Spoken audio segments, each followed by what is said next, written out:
Ladies, gents and teddy bears, Ted and I travel back in time to a different type of airfield, a fake one.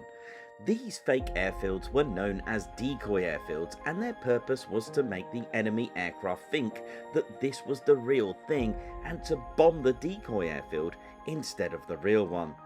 They would function by day and by night and were given special code names.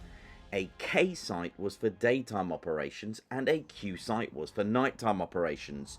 Some decoy airfields would function both by day and by night.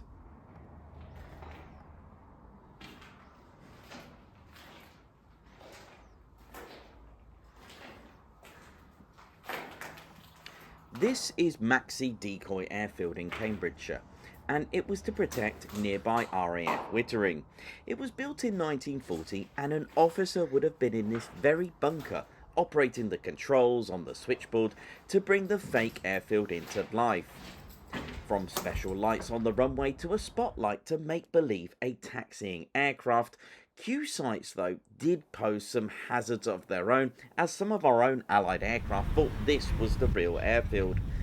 Often this would end in crashes, and therefore some special red lights and flares had to be added to stop incidents where our own aircraft would land on the decoy runway.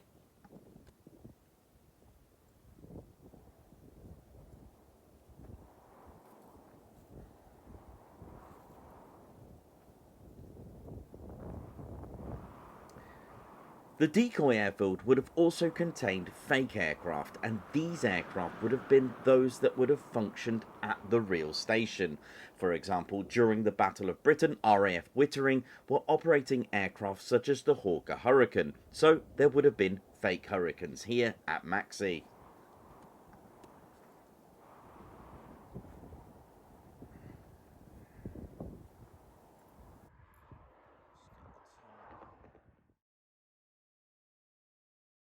This was the engine room. Ted and I are in the engine room now. There would have been 2 engine plants in here, along with the vents. Decoy airfields were a simple but effective way to keep the real airfield from destruction and attacks. Lakenheath, for example, was bombed at least 5 times, meaning that it saved RAF Mildenhall on many occasions.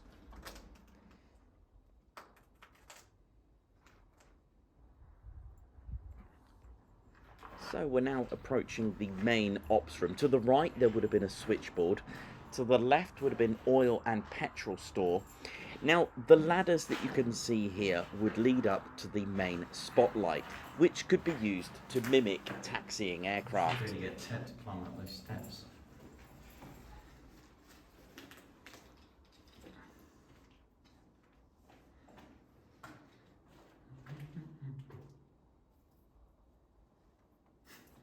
We could try again.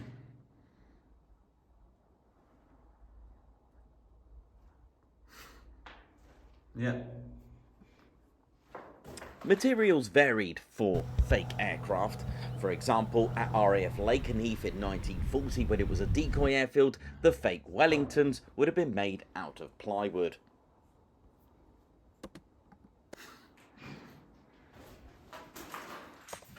Such a simple but effective and deceptive method to save lives. The officers that would have been operating here at Maxey Decoy Airfield and other officers that operated decoy airfields, their main role was literally to try and get bombed.